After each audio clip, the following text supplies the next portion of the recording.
I can't hear you. Great. Yeah, Mtalaki, we are both struggling to hear each other. But thank you. Thank you so much for speaking to us from Mombasa. We understand that Nyali Member of Parliament, Hezron Awiti Bolo, is set to move from Wiper. We know that he may be heading to Ford, Kenya. In studio, I have Danson Omari. I have Gabriel Mudhoma as well, both very able political analysts. Gentlemen, what are your thoughts on Awiti Bolo? Mudhoma, let me start with you. I'm not surprised. And, you know, Awiti has been actually a fervent supporter of CORD and to an extension Wiper. But I'm not surprised what, you know, he's actually put it very clearly. To him, the issue here is nominations that were supposed to happen, which didn't take place. And it's not only him. You know, I told you some time back that the litmus test for these political parties will be their nomination, yes. And now you see, oh no, the chickens have come home to roost. So you saw what happened yesterday in Jubilee in Bomas. Kalonzo last week and the week before, you had... You're not having nominations. I mean, yeah, exactly. That came out. The other day you had, you know, we were to have a meeting, some sort of a meeting, which didn't take place. And then it was moved a day forward. It also did not take place. So I think when you put the two and you want to amalgamate the two with the meeting that's happening in Mathare and where you think that some announcement is going to happen, it's still not clear. It's still not clear to the political eye what is happening in Mathare. But as you know, as we sit here, we already know who the flag bearer is. What are your thoughts? He's moving from Wiper to Ford, Kenya. Of course, that now touches on the issue of numbers of Wiper candidates in the region. When I look at these people below, starting from the governor downwards, they are purely throwing tantrums that have no... Starting from which governor? Mombasa governor? All governors downwards. The seats of governors, senators, MPs will take a direction from the party headquarters. For now, nobody's bothering with them. What Awiti is trying to do, he's trying to outbox Raila Odinga to disown JOHO, and which is totally not acceptable, according to the ODM guys. So his tantrums of saying he'll go to Wiper, he'll go to everywhere, when the chickens come home to roost, Awiti will find that he is rallying behind one JOHO.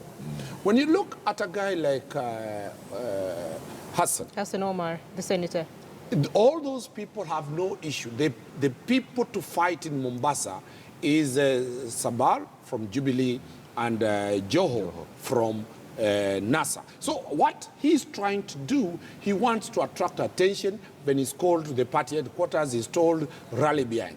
What you are seeing Jubilee now do, I've just seen, I don't know whether it's true that the MP for Dennis Waweru has now abandoned contesting for governorship. I've just seen it here. I don't know whether that is true. I don't want to be the source of that information. He's going back to defend his seat. Maybe because of the opinion poll. Directives are going to be issued. When the owners of the parties are going to start issuing directives, and it's coming very soon, you'll see people chickening out. Their value has been assessed. They were given time to raise their value. They cannot score 50 plus 1% of the party votes. So why will you cling to somebody like that? When you look at his base, does he have a really strong base? He doesn't have. The people Awiti have are directly loyal to Raila Odinga. And it's interesting that you mentioned Mombasa Governor Ali Hassan Joho, because just about to have a conversation about him. Yes. And what happened yesterday at that rally in Kwale as we tried to verify what you've just said, Waweru just dropping his gubernatorial bid. Let's see if we can verify that. Of course, there's a team in the background trying to work on that. Yes. But let's talk about JOHO, Mombasa Governor Ali Hassan Joho. His rally was disrupted yesterday in Kwale. Mudhuma, what do you think? What happened yesterday? Not only in Kwale, you also saw last in Mpeketoni as well. I think what is... But Mpeketoni was different. It was actually the residents, not the police. Yeah, with regards to Kwale, from what I've heard and what I've been able to read, is that he did not have the requisite paperwork that was required. He did not have the permit. I spoke to him yesterday. We hosted him yesterday on KTN Prime, and he actually said yes, he had the permits. I asked him, did you notify the police? Was that notification stamped by the OCS? Can you show us the proof of that? And he said yes. Did he show the proof? He didn't have it there, but he said if asked to, he would prepare. Exactly. He knew he was coming on TV and he knew you'd ask for proof and he never brought it with him. That sounds funny. But you see, even as a governor himself, you know, those are some of the few things I would not ask the forces to dwell on. You know, don't give mileage where it's unnecessary. Let the guy hold a rally. When he's holding a rally for 3 days, no, allow him to hold a rally, even though it's detriment that if he continues that way, he's setting a bad example to other leaders. So I understand where the police would come in and say, you know what, if you don't have the required paperwork and required permits to hold a rally, then we will not allow. Okay? If they allow that to pass, and I think they could allow that to pass, but I think it would set precedents for other leaders who feel they can just continue without So if we give him the benefit of doubt on the conversation that I had with him yesterday, and if indeed he had the proper documentation, and if indeed he had, then the forces were wrong to do what they did. I mean, we are, and Dunstan will agree with me, we are in a free nation. We are in a free society where everybody has a democratic right to assemble. So if he had everything that is required for him to hold a rally, and they saw it fit to go and disrupt it, then they are on the wrong.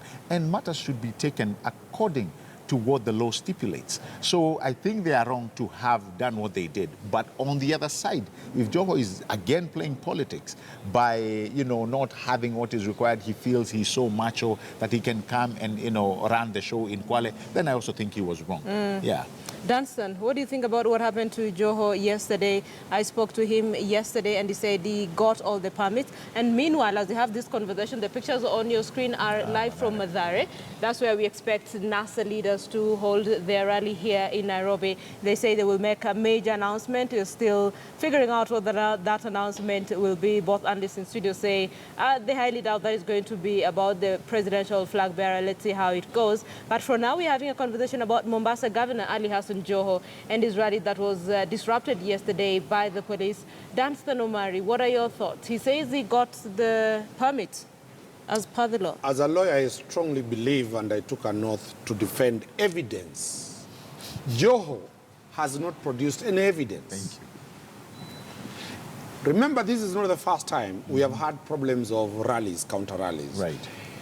When CORD wanted to have a rally at Uhuru Park, and the Jubilee sneaked in late and said they had booked early, CORD was very fast to show, one, the letter to the OCS that was duly stamped. Two, it was served within reasonable time, 24 hours before the rally is being held. Three, they paid. The council. They paid the county government of Nairobi. And when Jubilee tried to put theirs, the question was, you paid later. The party that paid early will be allowed to hold their rally, and CORD took the day. Why was that time? Why were they ready to serve to the public those documents? Now, they are only telling you by phone that we have the documents. To date, they have not circulated those documents. And that's what I'm saying. I think JOHO is trying to politicize. Right. And to create a larger than profile for himself. Okay, let's listen into what he had to say first of all, then we'll let you go on. Can we listen into what JOHO had to say? And what does he mean to keep my politics in Mombasa? First of all, he needs to know I am the deputy party leader of ODM. And using which law? The Constitution, Article 4 of the Constitution, is very, very clear. So first of all, Marwa cannot speak with us in that manner. Marwa is supposed to coordinate the president's and the national government's affairs. I call him a desk officer because of such behavior. He should not do that. Who is he to say that we cannot, Hassan JOHO, cannot go outside Mombasa to do my politics? Then he may as well stop other people from coming to Mombasa. Why is it that anybody can want to come and is allowed to do politics in Mombasa, and you restrict me to go out of Mombasa? As who? This is a free country. This is my country. And I am going to do whatever it takes to tell Kenyans the truth All we are doing is to tell Kenyans, to inform Kenyans of the current situation, the status of government, and what wrong the government is doing towards the people of this country. And nobody can stop me. Forget about Marwa telling me that I cannot move to other countries besides Mombasa. Even if President Uhuru Kenyatta announced today that, Governor, you will not be able to move out of Mombasa, let me assure you, I will move freely, because this is a free country and this is my country. I am as Kenyan as anybody else, and I'm allowed to do what needs to be done in a political process. Great. So that is the conversation that I had with Mombasa Governor Ali Hassan Joho yesterday on KTN Prime. Dunstan. The governor is very clear. He's invoking Article 4 and is invoking his rights to move freely the whole country. The only thing he's not telling Kenyans, is he also aware that he is a governor? His life can be endangered. He needs to be protected. He's not a governor of himself. That is why the notice is normally given to the police. Correct. To protect a governor. Remember, the governor of Mombasa, among all the governors, there are people who now love him and hate him on equal measure. Therefore, if anything happens to the governor of Mombasa, how will the national government explain? That is the reason that the governor is not saying, and he's not that he's not seeing, he is trying to play politics. He is narrowing it to the president, he's narrowing it to Marwa, and that's what Muduma is saying. If they looked at what they did from a political point of view, they would have rushed to provide security for JOHO. JOHO will not have ogled the media. Right. It could have been an ordinary issue. So in my own view, the security apparatus need also to look at the political implications of what they do. Okay. Politically, JOHO has scored tremendously. Right. Okay. But in terms of legal and security perspectives, JOHO must follow the law, because his life can, if he's hurt, it can destabilize the whole of the coast region. Okay, quickly, Muduma, end game for JOHO. JOHO has a mountain to climb. And as much as you would say he's still edged as by the polls, as somebody who may win the polls, there are two things that JOHO must come to realize. Number one, he's not in competition with the president. And every time I really feel bad every time JOHO sits, like you've just seen on TV, where he invokes again the name of the president, and the president was not in Kwale.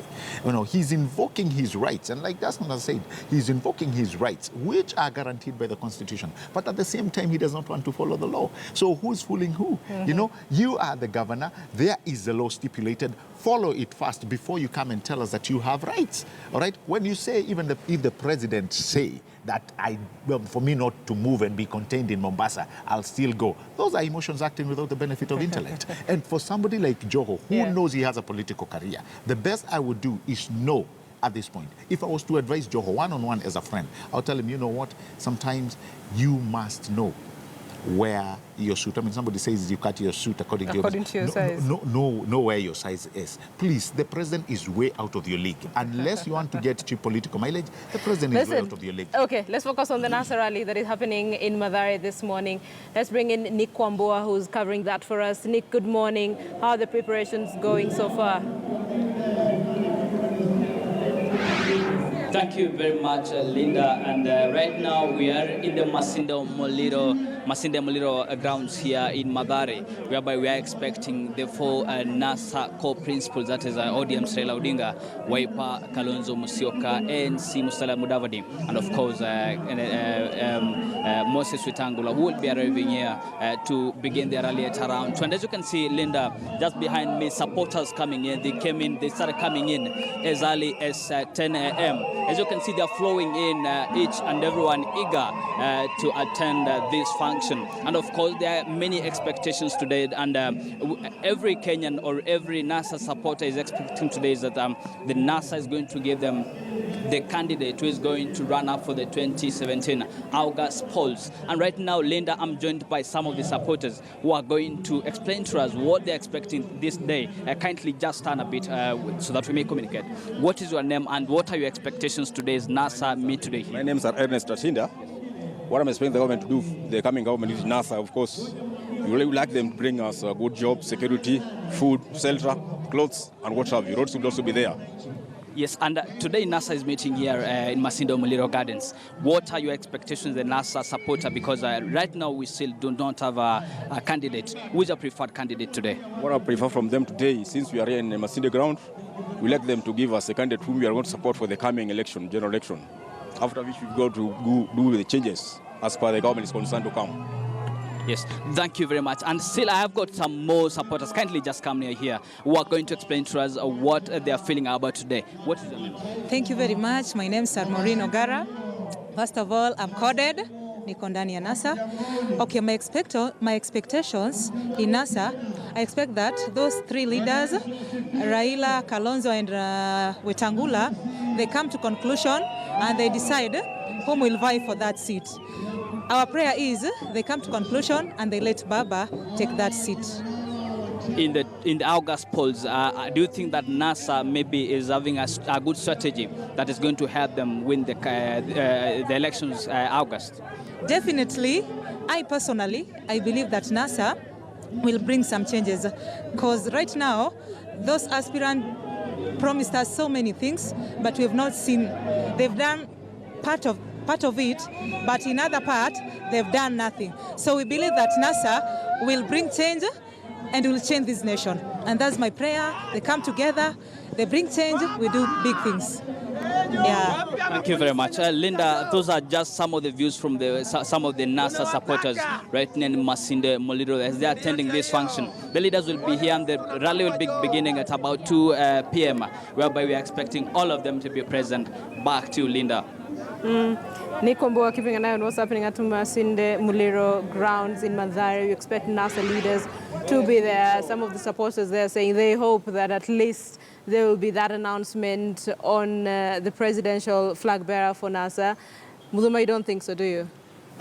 Even if they do, really, the die has been cast, Linda. And you know, we can play around with this issue as much as we want, but Raila, to me, sits as the flag bearer. And this was decided a long time ago. You saw Kalonzo the other day trying to kick punches that, oh, there was an MOU in 2013. By the way, MOUs in this country don't work. And you cannot do... Everybody is running away from pre-election pledges. And that's why I was telling people, NASA is actually an accident looking for a place to happen.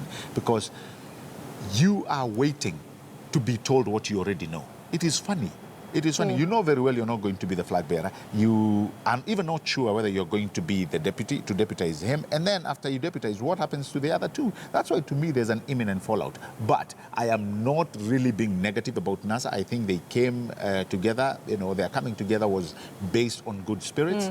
But the flag bearer is already chosen. So we are actually waiting to hear who the number 2 is. So, but there could be an issue in the works. You know, we've been downplaying Raila for a very long time.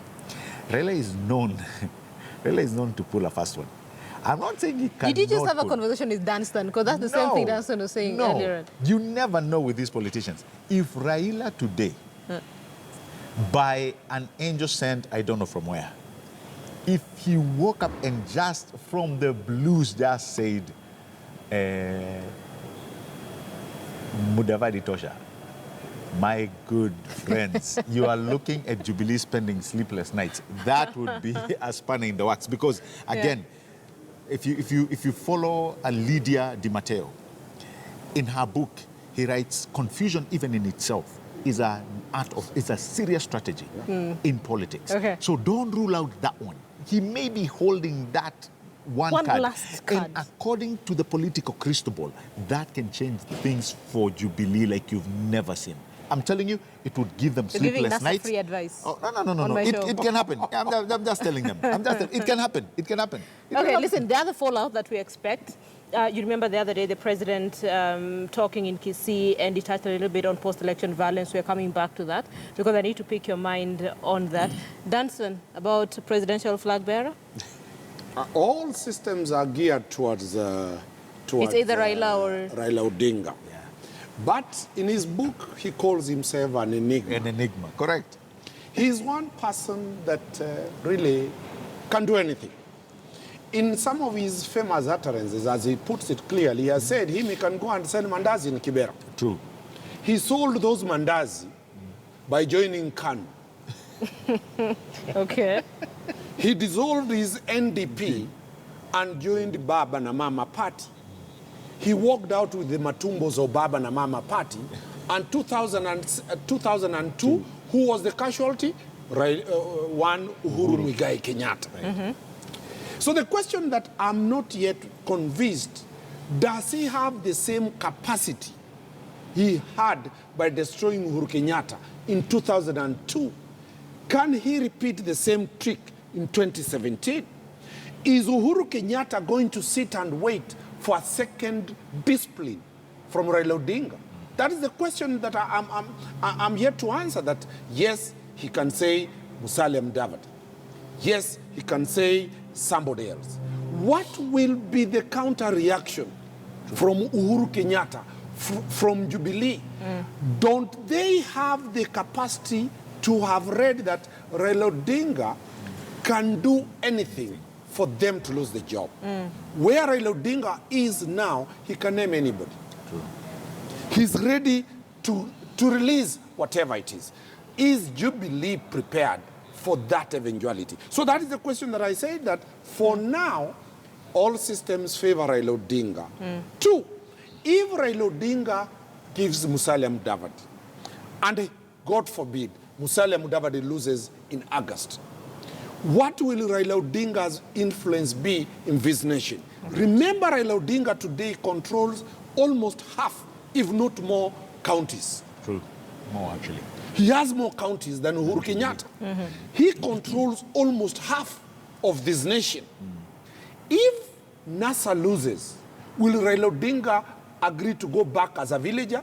Because he'll not be controlling any of those counties. Okay. So there are questions that might make Raila Odinga say, then if I will not be the candidate, then let me be the candidate for the sole purpose of getting 20 plus counties. Okay. Listen, so let's now focus on President Uhuru Kenyatta. We know that he's in Naivasha. Victor Ogadle is there on the ground for us. All right, so Victor Ogadle is keeping an eye on what's happening in Naivasha. Remember, that is one of the hotspots of 2007. That is the post-election violence. And the president made reference to it in Kisii the other day. Of course, Raila Odinga reacted, gave a response the very same day. So we'll be crossing over to Victor Ogadle later on in this show. But then allow me to bring in a very interesting thing that Kalonzo Musyoka had to say the other day about opinion polls, now that we're looking at where both parties are falling. Let's listen in a little bit. Na tena hapa niseme, hii tabia ya pollsters kunyanyasa akili za wananchi, kujaribu kuwaweka sumu, kasumba, ati fulani yako na 3%, ile vita yote tumpigana na Wetangula ni mtu wa kupatiwa 3% Kenya hii? Hapana. Kwa sababu nataka kuelekeza hivi, waseme ati Uhuru mbele, sijui Jubilee mbele 40%, sijui Wiper, sijui nini. Tunataka wajue vile hata Donald Trump wa Marekani aliwakemea hawa. Na wakati wa kukemea Ipsos Synovate walikuwa wanaitwa statement zamani zile. Hebu angalieni Malindi, hawa ni watu ama ni mbuzi? Hapo sasa, hawa ni watu ama he's already wrong. He's already wrong. No, he's accusing Ipsos Synovate. It's not Ipsos Synovate who did the poll. It's actually a poll which is so close to NASA than Jubilee. It was Infotrack. They're the ones who came with that. That's why sometimes I feel sorry for politicians. Not the one for yesterday. That's a different opinion poll. No, even the one for yesterday. Where did they put him? I mean, really. Ni watu ama ni mbuzi. So, listen, and we had that opinion poll yesterday. Apparently, Jubilee Party is more popular than NASA in Nairobi. Well, it does not surprise me. Why does it not surprise you? It does not surprise me because, number one, Jubilee seems to be more organized. If these skirmishes that we saw in Bomas don't continue, Jubilee is more organized. And you see, people will always identify themselves with something that's organized. That may tilt if NASA become organized today, if there's anything coming out. So the organization factor here is really key. And then the simple, small defections that you've been seeing from Code-allied small parties, most of them are becoming to Jubilee. You saw the likes of what do you call this? All those people. No. He went to Kanu, but you saw the likes of my good friend, the Kamba guy who was in Kibwezi. Kalembendile, thank you so much. So, you know, those guys jumped. There's quite a number of people who came to Jubilee. So they come with small numbers, which tilt things into their favor. But notwithstanding, I think the true element that I believe makes Jubilee hit the nerve in CORD, even though they still have a majority of the MPs, I think it is the unity. They are more united in this front than their counterparts. You saw the other day there was a serious war. Actually, several people died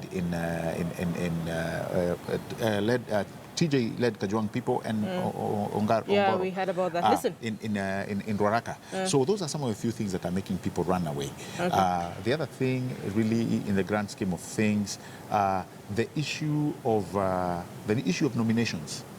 Even though I said there's still a little... Oh, trust me, we're coming back to nomination. That's a big thing. Jubilee seem to have found a way where there's proper articulation. Did you see what happened at Bomas I know, I agree. But you know those who are not nominations. Okay, wait. There is an element of articulation. Pollsters.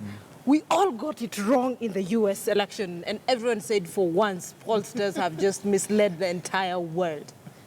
Allow me to say my brother, George Morara, who is watching all the way from Eldoret, is totally not agreeing with me. And that is how our family is. My brother, that is my position. You can have yours. The question about pollsters is very clear. The pollsters used to be pollsters before the voter changed from being the traditional voter. Right. The pollsters that are doing analysis research now have not gotten an application that can be able to know when a voter is lying. The voters worldwide are now people who don't tell you the truth. Correct. The voters will never tell you who they'll vote for. When you ask them, they'll tell you an answer that you want to hear. And they are very, very clear. Either it is a way of the commercialization of voters, right, where people are saying, unataka nikujibu swali gani? That is the answer. Okay. Which one do you want? This one, I want to put it very clearly. Look at the political rallies that we are seeing today. Even in Gatundu, if Raila Odinga goes in Gatundu, Ishaweri, the hometown of Uhuru Kenyatta, so many people will attend rallies. True. But when the IBC will announce the results, he'll have scored 0. Okay. 2, when you saw what happened in 2013, Peter Kenneth and Mother Karua, the Facebook fans, social media. Those were guys who were saying, these are voters. Those were opinion shapers. Yes. When the results came, they didn't get even 200 votes. Okay. So in my own view, when Kalonzo says that it is now the Bernie Sanders approach, the silent voter, the person knows who he'll vote for. But they don't tell you. And they'll never tell you. Okay. So I think the pollsters now must get a new application to know when people tell you they don't mean what they're telling you. And that is what, to me, I believe, okay, for now, remember for now, Uhuru Kenyatta is not competing against anybody. He's competing against a party called NASA. So that is why people are saying Uhuru is more popular. Once NASA names their candidate, then we will have 2 people and look at the 2 people. Remember, Kenya is not about parties. it is about the two individuals who will be in the ballot. Okay, it's very interesting. That would be a nice point to actually bring in Uhuru Kenyatta and the things that people want to hear and they do not want to hear. True. And the other day, while he was campaigning in Kisii, the president made reference to the 2007 post-election violence. And during that particular tour, he actually pointed an accusing finger at Raila Odinga. So we understand today the president is in Naivasha. That was the hotspot of the 2007 post-election violence. Let's speak to Victor Ogale, who's on the ground for us. If you can get Victor. Victor, can you hear me? Ni road show. Kuna lori inapita. Hey, okay, that happens during live shows like this one. So Victor, lori imemaliza kupita. Can you hear me? Kwa mdomo ya. Victor Ogale, can you hear me? Okay, let's try and see if we can get Victor. I can see him nodding his head. Victor, can you hear me? I can hear you, Linda. I can hear you very well, Linda. Continue. Victor, lori gani ilikuwa inapita? There's a road show. There's an aspirant who has a lorry that is passing here. That is where the noise is coming from. All right, so what's happening, Victor? Are we expecting the president in Naivasha today? Well, Linda, it is the Deputy President, William Ruto, that is expected here in Naivasha. And despite him being a government representative and... I cannot hear Victor. He seems to be having a lot of challenges. So let's see if we can sort out the sound issues there.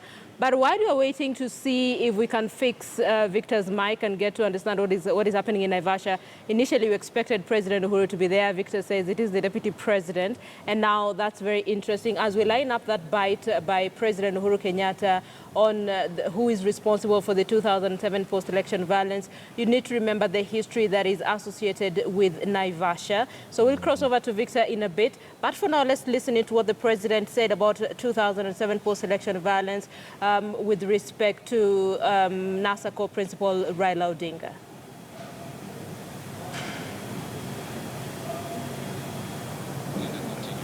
Okay.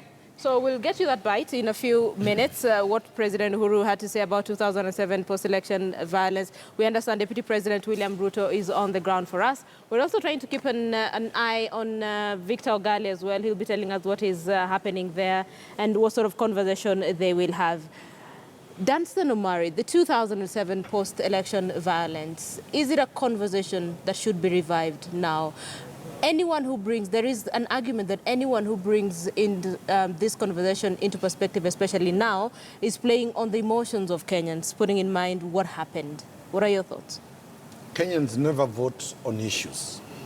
Kenyans never vote on development. Kenyans never vote on SGR. Kenyans are a unique brand of people. They vote on emotional basis. And that emotion is only whipped, is only galvanized, is only harnessed through ethnicity. The emotions come based on ethnicity. Let me look at why the president is reviving a story nobody wants to be revived. For example, that story was revived in my county, Nyamira County and Kisii County, where I come from. And it's quite a very unfortunate story.